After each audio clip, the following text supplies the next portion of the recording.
Então, bom dia a todos. Naturalmente agradecer o convite formulado. Eu trago 3 ou 4 notas para o debate e organizo essas 3 ou 4 notas para o debate em 2 domínios. 2 outras notinhas breves, até porque a Lucília trouxe-nos aqui a realidade concreta, objetiva, mensurável, relatórios, a estatística, e muito bem. E, portanto, 3 ou 4 notas sobre diagnóstico de situação nestas dimensões do acesso e também depois o outro domínio sobre algumas perspectivas e desafios com que eventualmente estaremos confrontados na minha opinião, e muito que vamos lendo e estudando muitas coisas que são estudadas. Bem, a primeira nota em termos de diagnóstico de situação, e tem muito a ver com aquilo que eu foi referido, mas de uma forma mais sintética, portanto, na conjuntura da atual crise, as dificuldades de acesso aos cuidados, devido à simbiose de 3 fatores na dimensão económica, são, claro, estão espelhadas na estatística. Isto é, o aumento das taxas moderadoras associado ao aumento dos transportes num quadro de empobrecimento generalizado, isto é, a redução do rendimento líquido disponível por parte dos cidadãos, dificultou o acesso aos cuidados, mas não só. Também por outras vias, pela via indireta, houve dificuldades, ou está a existir dificuldades de acesso a cuidados e, sobretudo, está a haver afetação do acesso a cuidados de qualidade e com segurança. Isto devido, no essencial, na nossa análise, ao emagrecimento das respostas públicas por consideração de recursos, mas a questão não se prende tanto com a consideração de recursos, é devido o emagrecimento resulta resulta também do emagrecimento da aquisição de recursos, mas a questão de fundo é o emagrecimento de recursos públicos sem a criação de respostas de proximidade e locais. Aliás, ao contrário, tem-se vindo a também eliminar respostas de proximidade ou criar dificuldades dessas mesmas respostas. Isto, eu estou a falar no concreto, dificuldades de organização, funcionamento da resposta na rede de dados de saúde primários, ao nível das OSFs, do CSPs, do CCs, unidades de saúde pública, na rede dos cuidados continuados, etc. O meio utilizado para este emagrecimento das respostas públicas, como todos sabemos, e portanto está estudado, tem muito a ver com o estrangulamento financeiro nas instituições, que depois tem vários impactos naturalmente. Portanto, não há admissão de pessoal em número suficiente, os que lá trabalham mais horas e recebem menos. Por exemplo, em relação aos enfermeiros, o último balanço da GAE para 31 de dezembro de 2013 é que apenas num ano o balanço entre entradas e saídas é de menos 983 enfermeiros. Há carências de material em quantidade, diversidade e qualidade. Assistimos de uma forma muito clara a uma paralisia da reforma dos cuidados primários, portanto não há candidaturas, mas não há iniciatividade de novas USFs, não há passagem do USF modelo A a modelo B. Há um total desinvestimento nos UCCs, hoje começando a estar confrontados com verdadeiros UCCs fantasmas que existem formalmente, têm atividade, mas não têm enfermeiros sequer, e já nem falam... Os UCCs são? Unidades, já agora pois, utilizamos muito estas expressões do léxico da saúde, portanto o USF, unidades familiares, os CSPs, unidades de cuidados personalizados, e as UCCs, as unidades de cuidados na comunidade. Temos ainda, como foi referido e que potencia iniquidade no acesso, ou desigualdade no acesso, a questão de uma razoável desarmonização das condições de trabalho e dos meios entre as próprias unidades funcionais. Portanto, as USFs, do ponto de vista do recurso e condições, estão melhor dotadas do que o conjunto de outras unidades e, se olharmos para o conjunto dos meios necessários às respostas, as UCCs, porventura, serão aquelas que terão menos meios e condições de prosseguir a sua missão. Por outro lado, e quando falamos nesta questão das dificuldades barra diminuição do acesso, vem-nos muito logo à cabeça o acesso naquilo que é as respostas à doença e, sobretudo, aquilo que a estatística estuda mediante aquilo que são os sistemas de informação e o que se registra. E por isso vem logo muito à ideia a diminuição de consultas, e lá vem menos 1 milhão de consultas no ano 2012, lá bem menos 500.000 cirurgias no ano de 2012, não tive condições para ir pesquisar os dados relativamente de prestação relativamente a 2013, mas aquilo que também não é mensurável é que há um profundo desinvestimento, não há acesso, porque não há condições de recursos e meios para prosseguir, acesso naquilo que são os chamados programas de saúde nas dimensões da promoção e da prevenção das doenças. Lá se concretizam um conjunto de programas de vigilância da saúde, obrigatórios, mas mesmo alguns desses estão com uma enormíssima dificuldade em ser concretizado. Na área dos cuidados continuados, aumentaram as necessidades e, naturalmente, que também o que estamos confrontados é com uma estagnação das condições de resposta. Já não falamos só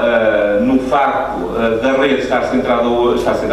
dominada pelo setor social, portanto, não temos hoje uma resposta pública prestadora que garanta um dia destes de alguma forma regular os preços do mercado, digamos assim. Portanto, um dia destes teremos problemas de imposição por parte da área social e privada de preços nesta área da gestão de cuidados ao Estado, aos governos, aos nossos impostos, ao Orçamento de Estado, ao Orçamento do SNS, e com a noção de que os custos perspectivados ou projetáveis, com aquilo que vão ser os custos necessários para dar resposta nesta área, vão ser de um aumento brutal. Já direi uma notinha sobre isso a seguir. E, portanto, também nestas coisas continuadas, quer na resposta em termos de instituição, quer cuidados continuados em contexto domiciliário, quer continuação de contextos em cuidados domiciliários, hoje assistimos de facto a uma enorme ou maior dificuldade da resposta e não perspectiva de caminho de desenvolvimento que vinha ou que foi iniciado com anteriores governos. Sobre a dimensão de algumas perspectivas e desafios nesta área do acesso. Eu coloco aqui algumas perspectivas e desafios muito naquilo que é a organização do sistema para garantir respostas no acesso. Desde logo, naturalmente, o projeto ou o modelo de sociedade que, de certa forma, configura a nossa Constituição, fixou o direito à proteção da saúde, que é mais do que as respostas à doença, não é? E, portanto, tem tudo aquilo que é a dimensão da intervenção nos projetos pessoais de saúde, no sentido de apoiar, no sentido de capacitar as pessoas para que fiquem doentes o mais tarde possível, tenham o maior número de anos de vida com as melhores condições de saúde possíveis e também, naturalmente, depois tem que garantir as respostas às situações de estruturação individual, ou doença ou de estruturação familiar. E este direito que a Constituição fixou de proteção à saúde é concretizado por aquele conjunto de recursos que estamos aqui a discutir, o conjunto de recursos públicos organizados no serviço que se designou por Serviço Nacional de Saúde. E, portanto, nós quando falamos naquilo que é o papel do serviço público, estamos a falar de serviço público no essencial para dar resposta não só às necessidades dos processos de estruturação individual e familiar e até local comunitário, mas dar também respostas àquilo que é a capacitação das pessoas para que no âmbito dos seus processos e projetos de saúde as pessoas demorem o maior número de anos possível sem entrar em processos de estruturação. Estamos a falar das dimensões da prevenção e da promoção. E o SNS tem também, de facto, esse papel. Neste quadro, uma das questões que se coloca é como é que nós olhamos do ponto de vista das políticas públicas, desde logo a política de saúde e dos recursos públicos organizados, e estamos a falar da Associação Nacional de Saúde, como é que nós olhamos a evolução destas políticas públicas e destes recursos públicos no quadro da evolução dos fatores que intervêm, daquilo que chamamos não é a expressão das determinantes da saúde, como é que evoluem essas determinantes, como é que evoluem as necessidades em saúde a médio e longo prazo. De acordo com os dados disponíveis, a evidência disponível, portanto, todos nós sabemos que as pressões demográficas, os novos problemas que resultam da área agroalimentar, das questões do clima, climatéricas e dos próprios estilos de vida, tudo isto a médio e longo prazo é perspectivável. Tenhamos pessoas mais idosas e, portanto, com a maior utilização dos sistemas e dos aparelhos, sistema musculoesquelético, do aparelho respiratório e do aparelho pulmonar. Portanto, teremos pessoas mais idosas em situação de maior dependência, teremos pessoas com mais doenças crónicas, mais cronicidade e novas doenças crónicas, determina também maior necessidade de programas de prevenção e o estudo de novos perfis epidemiológicos. E a questão que nos deve desafiar é se este recurso público, que se chama Serviço Social de Saúde, o desenho do dispositivo organizacional que hoje temos, se está ajustado à necessidade destas respostas que são projetáveis para o futuro. Julgo, e para finalizar, que justificava a feita sobre 3 ou 4 coisas, entre outras. Desde logo, se vamos ter maior necessidades, os serviços de saúde vão aumentar e ampliar-se e se vão ser mais complexas, por intervenções mais específicas, por um lado, mas também a intervenção de mais disciplinas, de mais conhecimento organizado em profissões, perante as pessoas concretas, as famílias concretas, as comunidades concretas. Isto apela a uma discussão, estamos a falar, isto apela desde logo à intervenção multidisciplinar das equipas, e uma das questões que poderia justificar alguma reflexão é se o atual modelo, no âmbito do sistema de formação, se está tudo bem. Isto é, se não deveria merecer alguma reflexão, um novo modelo de organização da formação das qualificações e das consequentes competências. Estou a falar no essencial de uma formação comum de profissionais da saúde, de um tronco comum, e depois a sua ramificação de acordo com as disciplinas do conhecimento de cada área que hoje a evidência permite. Isto poderia potenciar a médio e longo prazo, facilitar muito aquilo que é o trabalho multidisciplinar, o trabalho em equipe, que hoje, por mais equipas que lhe chamem, o trabalho em equipe não existe de facto. Por mais equipes que a gente lhe chame e que a gente constitua, o trabalho em equipe que requer discussão do diagnóstico, requer discussão dos objetivos em comuns, requer discussão do plano de gestão da mudança em comum para atingir os objetivos estratégicos, isto do ponto de vista concreto, operativo do dia-a-dia, da gestão das atividades do dia-a-dia e nas respostas em saúde, estamos muito aquém daquilo que seria necessário para uma resposta em tempo útil e eficaz àquilo que são, de facto, as necessidades em determinados momentos dos projetos de saúde ou da resposta à doença das pessoas. A segunda questão, e que todos estão mesmas teses escritas sobre isto, é que isto também requer mais saúde no conjunto das políticas. Isto é, designadamente no conjunto das políticas da educação, do ordenamento do território, do ambiente, dos transportes, portanto, que o conjunto das políticas houvesse aqui uma intervenção da área da saúde para que hoje não estejamos confrontados com, isto é, eu penso que era o professor José Reis dizia, um pouco o SNS muito no sentido do utilitarismo para uma resposta à doença ou numa dimensão de saúde, quando há um conjunto de outros aspectos das políticas gerais do país que muito influenciam as várias dimensões da saúde. Por último, naturalmente neste quadro de evolução, ou neste quadro de perspectiva de necessidades em saúde, parece cada vez ser mais claro, pelo menos claro do ponto de vista teórico, do ponto de vista do tom discursivo, mas muito difícil do ponto de vista das políticas, da sua personalização. Isto há de requerer um realinhamento das políticas e do desenho do dispositivo organizacional. Ou seja, hoje todos nós devemos ter o seu mundo hospital-cêntrico, médico-cêntrico, mundo centrado para as doenças. A gente já ouve isto há 30 anos, não é? E, portanto, esta perspectiva, a respeitar as necessidades e as consequentes respostas, julgo que vai ser inevitável. E a questão é que se nós nos preparamos para isso ou não, para um realinhamento no sentido do reforço dos meios e das condições ao nível das redes dos cuidados continuados e, exatamente, ao nível das redes dos cuidados de saúde primários e, desde logo, com um grande enfoque na questão dos programas de saúde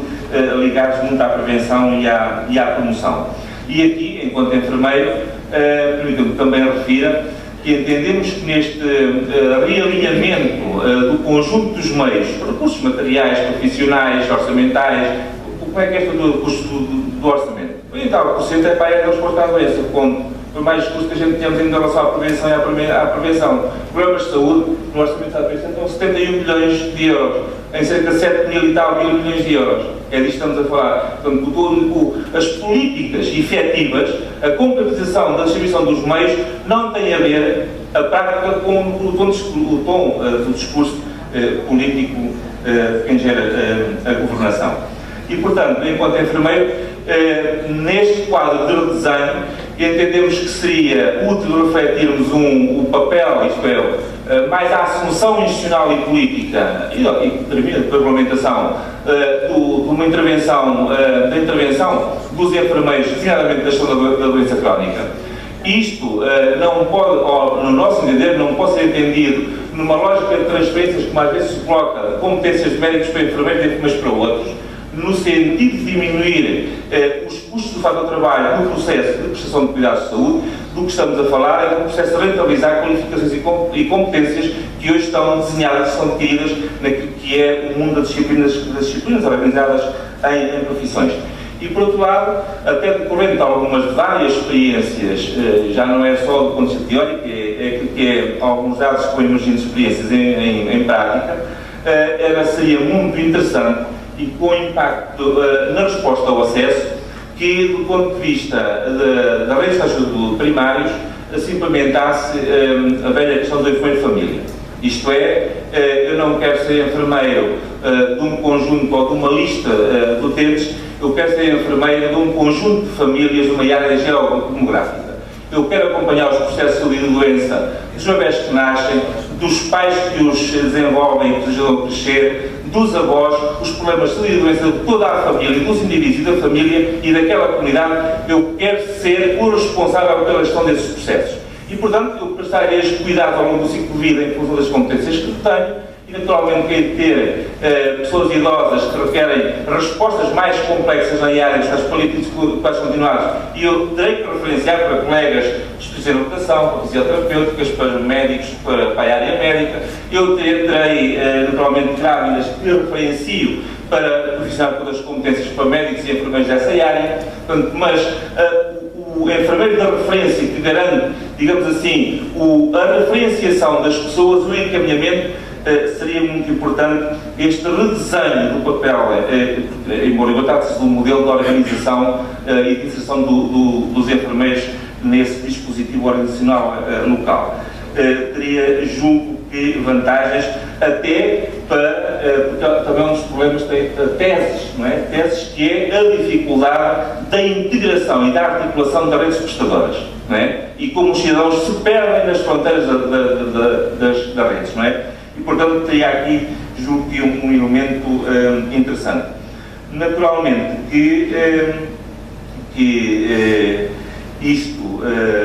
a meu ver, e mesmo para finalizar,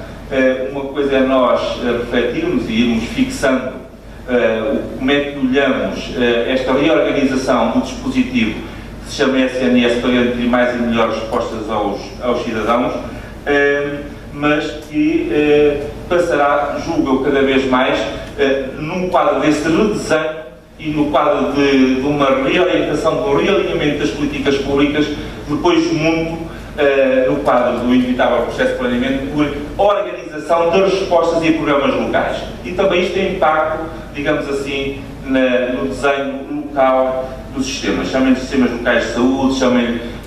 o LIS, chamem-lhe o que quiserem, isto é, também a esse nível, a integração do conjunto de recursos públicos disponíveis, integrados, articulados, geridos de forma integrada, julgo que teríamos mais dificuldade, teríamos mais vantagens. É evidente que isto de falar é fácil, a grande dificuldade, para além de consensualizar um desenho que garanta melhores respostas, ainda mais difícil do que isso é fazer o plano de gestão da mudança, não é? E isto mete naturalmente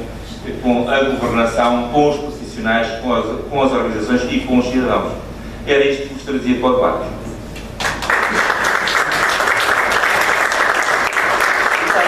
Muito obrigada,